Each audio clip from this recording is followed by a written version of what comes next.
उसके बाद फिर उसको उखाड़ करके फेंकना, और उसमें भी एक एक को चुन करके उस पूरे सिस्टम को उखाड़ना एक बहुत ही बड़े टीम वर्क, बहुत ही अच्छे प्लानिंग के साथ ही संभव है। और उसमें काफ़ी कुछ सफलता उत्तर प्रदेश पुलिस ने अर्जित की है, और उसके लिए ये पुलिस और पूरा सिस्टम जो है वो बधाई का पात्र है। सबसे बड़ा योगदान सर यूपी पुलिस का जीरो टॉलरेंस क्राइम पर, क्योंकि योगी आदित्यनाथ जब 2017 में आए थे तो सबसे पहले उनका यही था कि जीरो टॉलरेंस क्राइम और करप्शन पर। फिर उत्तर प्रदेश में निवेश और इंफ्रास्ट्रक्चर बढ़ा, तो कई बार ऐसा मौका आपके सामने आया होगा जब ये लगा होगा कि आज बच पाएंगे कि नहीं पाएंगे। कोई वाकया बताइए ITV नेटवर्क के दर्शकों को कि लगा होगा कि अब आज निकल के नहीं जा पाएंगे। ऐसा तो कभी नहीं लगा कि आज निकल के नहीं जाएंगे, लेकिन ऐसे मौके आए कि जब काफ़ी कम्युनली सचार्ज भीड़ से घिर गए हों, अपने पास सिर्फ एक वेपन हो और साथ में एक दो ही कर्मी हो, लेकिन एक हमेशा एक आत्मविश्वास रहता था कि जो भी परिस्थितियां हैं उससे डील किया जा सकता है।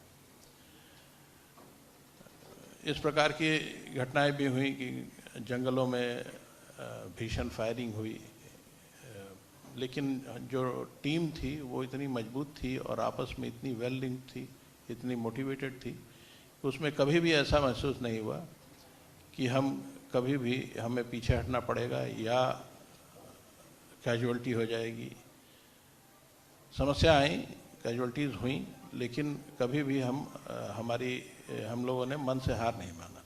अमिताभ जी, एक महत्वपूर्ण तस्वीर जो कि बहराइच दंगे की, जो कि सुपर कॉप जो हैं जिस तरह से हथियार लेकर मैदान में उतरना पड़ा, क्या आपको लगता है कि जिस तरह से आपने जब नेतृत्व संभाला उस समय उत्तर प्रदेश में 78 गैंग जो है यहाँ पर काम कर रहे थे, अब गैंग या तो सफाया हो चुका है, उनके जो उनके लीडर हैं, उनके आका हैं, या वो जेल के अंदर हैं, या जो है उत्तर प्रदेश छोड़ चुके हैं? आप कितनी बड़ी चुनौती, खासतौर पे जो बहराइच दंगे की आपको मैदान में उतरना पड़ा उसमें?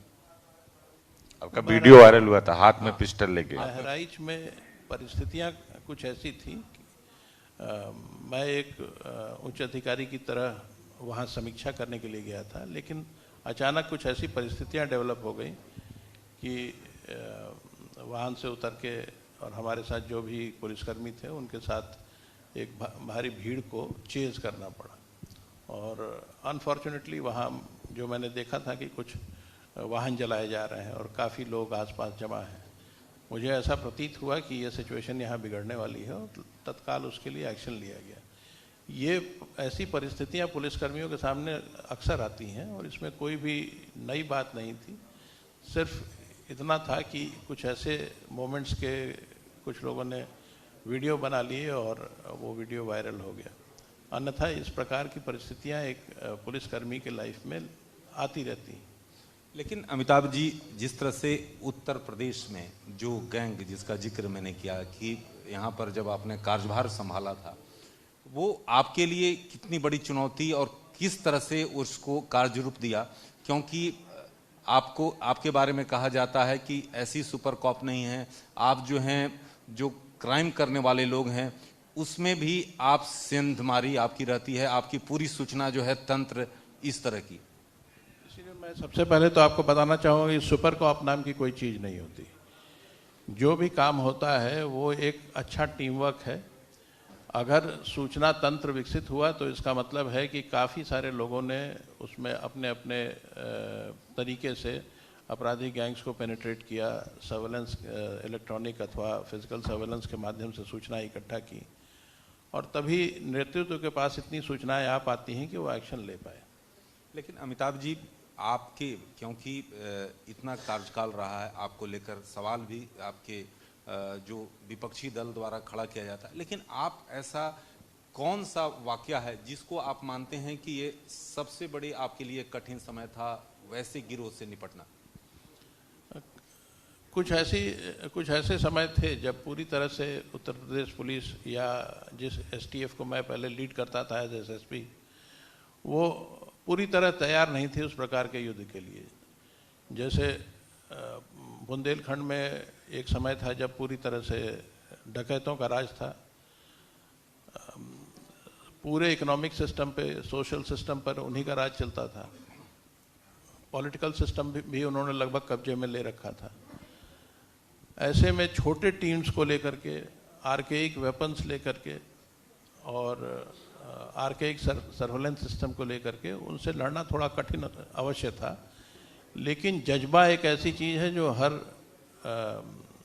हर कठिनाई को दूर कर देती है। तो जो टीम मेरे साथ थी उसका जज्बा अनमैच था। मैं तो ये क्लेम करता हूँ अपने सभी पुलिस पियर्स के बीच में भी कि जिस प्रकार की टीम्स को मैंने लीड किया है उस तरह की टीम्स पूरे देश में किसी के पास नहीं, किसी पुलिस अधिकारी के पास नहीं है। और ये भी बात मुझे एक प्राइड देती है उत्तर प्रदेश पुलिस के ऊपर, एक विश्वास देती है उत्तर प्रदेश पुलिस के ऊपर। जिस प्रकार की ये फोर्स है ये अनमैच्ड है, कठिन परिस्थितियों में ये और भी बेहतर बन के उभरती है। सर, जब से एफटीएफ में आप आए और उत्तर प्रदेश में बहुत सारे इनकाउंटर्स हुए, इनकाउंटर पर सवाल भी हुए, लेकिन एक माहौल बदला। अब उत्तर प्रदेश के अपराधी कहते हैं साहब जेल से नहीं बेल से डर लगता है, अगर बेल पे बाहर आ गए और कुछ करेंगे तो बच नहीं पाएंगे, क्योंकि खुद उत्तर प्रदेश के मुख्यमंत्री योगी आदित्यनाथ ये कहते हैं कि हमारी पुलिस हाथ पे हाथ रखकर नहीं बैठेगी और गोली का जवाब गोली से देगी। 2017 के पहले क्या आपको वो फ्रीडम थी कि आप सीधे जो अभी कर रहे हैं वो तब कर पाते थे, या पॉलिटिकल सिस्टम ज्यादा हावी था, या अभी आपको पूरा फ्री हैंड है? अभी की परिस्थितियों के बारे में मैं आपको कमेंट दे सकता हूं। जो चीज़ें बदली हैं, सबसे पहले तो पुलिस पर काफ़ी इन्वेस्टमेंट किया गया है, चाहे पुलिस की हाउसिंग हो, पुलिस के नंबर्स हो, रिक्रूटमेंट हो, उसके बिल्कुल पारदर्शी रिक्रूटमेंट किए गए। उसके बाद फिर ट्रेनिंग पर बहुत इन्वेस्टमेंट हुआ, मॉडर्नाइजेशन पर बहुत इन्वेस्टमेंट हुआ, कम्युनिकेशन, पुलिस की कम्युनिकेशन को सुधार के लिए बहुत इन्वेस्टमेंट हुआ, मोबिलिटी बढ़ाई गई, लोगों की शिकायतों को तुरंत सुनने के लिए, यानी अगर कोई भी व्यक्ति इमरजेंसी की रिस्पांस चाहता है तो उसके लिए आज के समय में आपको बता सकता हूं कि यूपी 112 का रिस्पांस टाइम 7 मिनट है। और इन सभी सुविधाओं के साथ एक और चीज़ जो हुई कि स्ट्रैटेजी का विकास किया गया। किसी भी युद्ध में अगर स्ट्रैटेजी अच्छी नहीं होगी तो हार निश्चित है। सर, ये भी कहा जाता है अगर सेनापति अच्छा है तो कई बार सामने वाला विपक्ष अपने आप हार मान लेता है, क्योंकि सबसे ज़्यादा चैलेंजिंग था वो पश्चिमी उत्तर प्रदेश, वो चाहे राणा गैंग हो, चाहे भाटी गैंग हो, सबसे ज़्यादा अपराधी पश्चिमी उत्तर प्रदेश में। तो वो उत्तर प्रदेश के लिए सबसे बड़ी चुनौती थी। पूर्वांचल में वो मुख्तार हो, अतीक हो, सुंदर भाटी हो और आदित्य राणा गैंग हो, उनको साफ करने में, क्योंकि वो सिस्टम के अंदर घुसे हुए थे, उनको जो है अपराध से खत्म करने के लिए कितनी चुनौती आप मानते हैं? और जो आप टीम वर्क कह रहे हैं कि टीम हमारे पास ऐसी है जो इंडिया की बेस्ट टीम है, और उस टीम के भरोसे जो आपने किया उसके बारे में कुछ बताइए कि जो सबसे बड़ा इनकाउंटर हुआ अभी जब उमेश पाल हत्याकांड हुआ था तो झांसी का जो इनकाउंटर था वो सबसे ज्यादा चर्चा में था, तो कितनी बड़ी चुनौती, क्योंकि बाद में उसकी मजिस्ट्रेटियल जांच होती है, बहुत सारे सवाल खड़े होते हैं। सर, जिस घटना का आप जिक्र कर रहे हैं, उमेश पाल जी एक महत्वपूर्ण घटना में एक बड़े माफिया के विरुद्ध गवाह थे और उनको पुलिस ने सिक्योरिटी भी दे रखी थी। उनकी जान को खतरा था, इस बात का आभास पुलिस को था। 2 ऑटोमेटिक वेपन्स के साथ पुलिसमैन उनकी सुरक्षा करते थे। इसके अलावा उन्होंने अपने घर के आसपास सीसीटीवी कैमरा भी लगा रखे थे, उन्हें भी आभास था और उन्होंने अपनी सुरक्षा का भी पूरा इंतजाम कर रखा था। ऐसे व्यक्ति का दिन दहाड़े मर्डर होना, वो भी बिल्कुल इम्प्यूनिटी के साथ, इसका मैसेज समाज में यह गया कि कोई भी व्यक्ति किसी माफिया के खिलाफ गवाही नहीं देगा। जो सीसीटीवी फुटेजेस पूरे देश में, पूरी दुनिया में प्रसारित हुए, इससे पूरा हमारा क्रिमिनल जस्टिस सिस्टम ही कोलैप्स हो जाता अगर इसका रिस्पांस यूपी पुलिस सही समय पर नहीं देती। और इसी कारण से ये उन चंद ऑपरेशंस में था जिसमें यूपी एसटीएफ ने अपनी पूरी ताकत झोंक दी थी। यानी हर टीम, हर पर्सनल, हर वाहन इसी कार्य में लगा था कि किसी प्रकार से इस अन्य अपराधियों को ढूंढा जाए। और कुछ छोटी मोटी सफलताएं मिली। एक बड़ी सफलता 48 दिन के लगातार कंट्री वाइड सर्च के बाद मिली, और जब झांसी में 2 मेन शूटर्स मारे गए। और ये बड़ी सफलता इसलिए थी क्योंकि अगर ये सफलता नहीं मिलती तो लोगों का कानून से विश्वास ही उठ जाता। सर, इसी तरह के इनकाउंटर्स पे कई सारे आपने किए, कई सारी ऐसी घटनाएं हुई जिसमें भी कहा गया कि अमिताभ जी को जरूर जानकारी होगी, वो चाहे जीवा का कांड रहा हो या कोई बड़ा अपराधी जब मारे गए, गैंगवार में मारे गए। गैंगवार को खत्म करने के लिए सर आपने क्या प्लान बनाया, क्योंकि यूपी में अब कोई गैंगवार नहीं होती? ये गैंग्स अपने अपने टर्फ के लिए लड़ते रहे हैं, चाहे वो रेलवे के ठेके हों, पीडब्ल्यूडी के ठेके हों, इस प्रकार के बहुत सारे सरकारी विकास कार्य हों, प्राइवेट कंपनीज द्वारा काम किया जा रहा हो। तो अब वो परिस्थितियां ही नहीं रही जिसमें ये युद्ध कर सकें आपस में। सबसे पहले तो इनकी स्वयं की कैपेसिटी को समाप्त किया गया, और अगर ये कोई अपराध करते हैं तो उसके अपराध के माकूल जवाब देने के लिए तंत्र विकसित हुआ। तो अब ये ज़बरदस्ती ठेकों को हथिया नहीं सकते, और इसलिए वो उन ठेकों के लिए लड़ते नहीं हैं। इनकी कई बड़े गैंग्स का वजूद समाप्त हो गया। जो छोटे उनके मेंबर्स बचे हैं वो यूपी छोड़कर भाग गए। कुछ गैंग लीडर्स जेल में हैं और अपनी किए की सजा भुगत रहे हैं। इसलिए ये कारण है। और उसके अलावा माननीय मुख्यमंत्री जी भी कहते हैं कि हमने तय कर दिया कौन यहाँ रहेगा और कौन यमराज कहाँ रहेगा। उसमें जो सबसे बड़ा रोल है वो अमिताभ जी का है। नहीं, ये फिर मैं बताना चाहूँगा कि इसमें जो रोल है वो टीम वर्क का है। अकेला चना बाहर नहीं फोड़ता। जो टीम पूरे उत्तर प्रदेश पुलिस मिल करके कार्य कर रही है, हर व्यक्ति अपने अपने स्थान पर, कोई बीट की ड्यूटी दे रहा है, कोई इन्वेस्टिगेशन कर रहा है, कोई गांव में इलेक्शन के लिए किसी की ड्यूटी लगी है, किसी की कुंभ के लिए ड्यूटी लगी है। आप समझ सकते हैं कि कितनी कठिन परिस्थितियां होती हैं। इस समय नदी के किनारे जो व्यक्ति खड़ा होकर के अपना कार्य कर रहा होगा, भीषण ठंड होगी, लेकिन उसके बावजूद वो अपने कार्य को अंजाम दे रहा है। सर, आपकी टीम के कई सारे लोग बैठे हैं जिन्होंने बीहड़ में सफाई करने के लिए कई महीने, सालों जो चावल की रोटी और गुड़ खाया है। एक सवाल जो है ये महत्वपूर्ण है।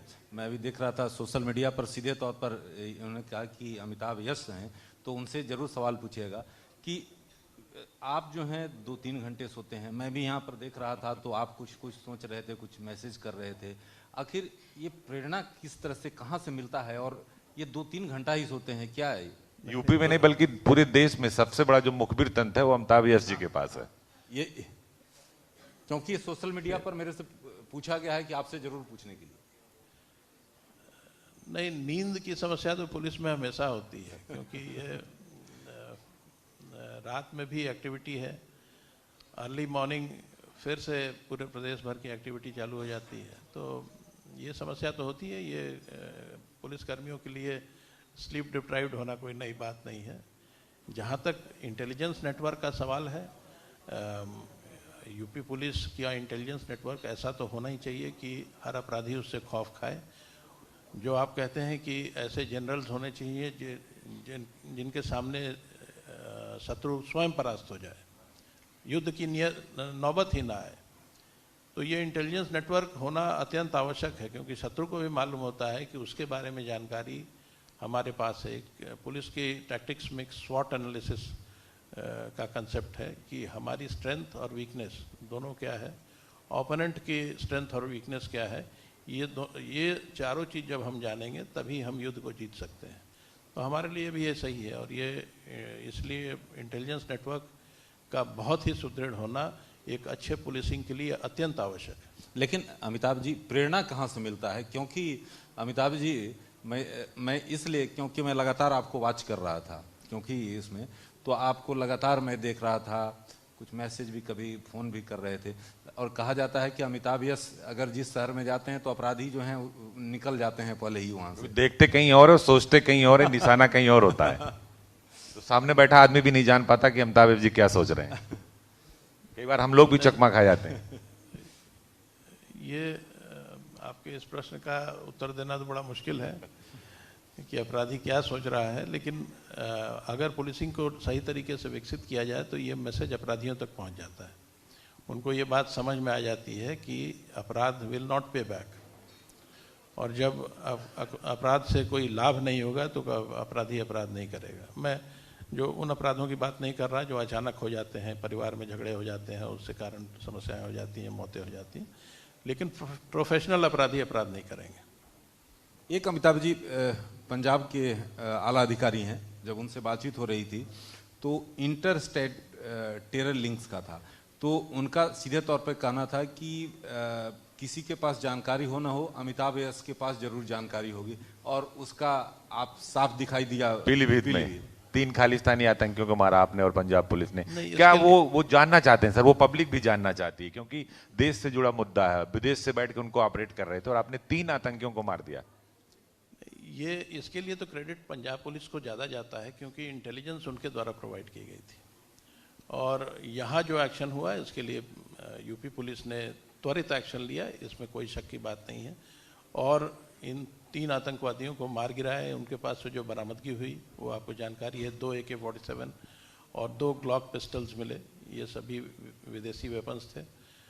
तो इसमें कोई शक नहीं था कि इनके जो मंसूबे थे, पहले तो ये घटना जो करके आए थे पंजाब में पुलिस चौकी पे इन्होंने बम फेंका था, और यहाँ भी ये कुछ करने ही आए थे।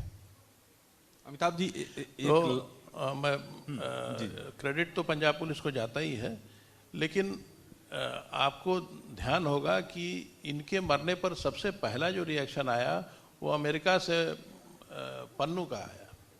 इससे ही आप समझ सकते हैं कि इन आतंकवादियों का नेटवर्क क्या था और किसको दर्द हुआ यहाँ चोट लगी। तो पन्नू ने तो सर कुंभ में भी धमकी दी है, उसको लेकर सर क्या तैयारी है? क्योंकि वो कह रहे हैं कि सनातन का सबसे अनूठा संगम है, खुद मुख्यमंत्री जी भी बोल के गए हमारे मंच पे, तो उसको लेकर कितना तैयार है? क्योंकि वो बार बार वो कह रहे हैं कि हम कुंभ में आएंगे, हम डेट दे रहे हैं, हम ये कर देंगे, हम वो कर देंगे। कुंभ में आतंकवादी धमकियां पहले भी मिली हैं, और इस बार भी हमारी तैयारी पूरी है कि हम हर प्रकार की समस्याओं को ओवरकम कर सकें, चाहे वो किसी प्रकार की ट्रेजेडी हो, मैन मेड या नेचुरल, अथवा कोई किसी प्रकार की भी अटैक हो कुंभ पर। हम लोगों ने अपनी तरफ से पूरी तैयारी की है और उम्मीद है कि हम सब सफल होंगे इस कार्यक्रम को सफलतापूर्वक आयोजन करने में। सर चूंकि कुंभ एक बहुत बड़ा आयोजन है, उनकी पन्नू की धमकी के बाद आप भी गए, डीजीपी भी गए, कुंभ में पूरी एक आपने बैठक की। कुंभ में आपने एक एंटी ड्रोन सिस्टम लगा रखा है जो जल पे भी है, थल पे भी है, और जो है सब जगह है, चारों दिशाओं में आपने लगा रखा। क्या सिस्टम है, कुछ बताएंगे कि कैसे पूरे कुंभ को आप एक जगह से बैठकर देख रहे हैं और कोई वहां चिड़िया पर भी नहीं मार सकती? नहीं, चिड़िया तो पर मारती है, पूरे गंगा पर एक विहंगम दृश्य होता है, वहाँ काफ़ी सारे एवियन स्पीसीज वहाँ हैं, लेकिन टेक्नोलॉजिकल इनोवेशंस किए गए हैं। जैसे आपने एंटी ड्रोन सिस्टम्स के बारे में कहा, उसी प्रकार से हर व्यक्ति को आइडेंटिफाई करने के लिए जो CCTV कैमराज हैं उसके पीछे एक AI सिस्टम भी काम कर रहा है। किसी भी इंसिडेंट को डिटेक्ट करने के लिए अथवा फायर तक को डिटेक्ट करने के लिए AI अलर्ट्स हैं, यानी कैमराज अगर कहीं स्मोक देखते हैं तो तत्काल फायर के लिए अलर्ट जारी करेंगे, और फायर डिपार्टमेंट की भी पूरी तैयारी है कि उसके लिए वो रिएक्ट कर सके। इसके अलावा हमारी अपनी ATS, यहाँ तक कि NSG सेंट्रल फोर्सेस वहाँ लगाए गए हैं जो वहाँ की सुरक्षा की जिम्मेदारी संभाल रहे हैं। आसमान में भी एंटी ड्रोन सिस्टम जो है वो कोशिश करेगा कोई भी रोग ड्रोन या अनअकाउंटेड ड्रोन उस इलाके में ना आए। जल पुलिस को लगाया गया है, काफ़ी वेल इक्विप किया गया है जल पुलिस को, ताकि पूरे रिवर फ्रंट को वो गार्ड कर सकें, उधर से कोई समस्या ना हो। हमारे editor in chief Rana Jaswant sir कुछ सवाल पूछना चाहते हैं आपसे।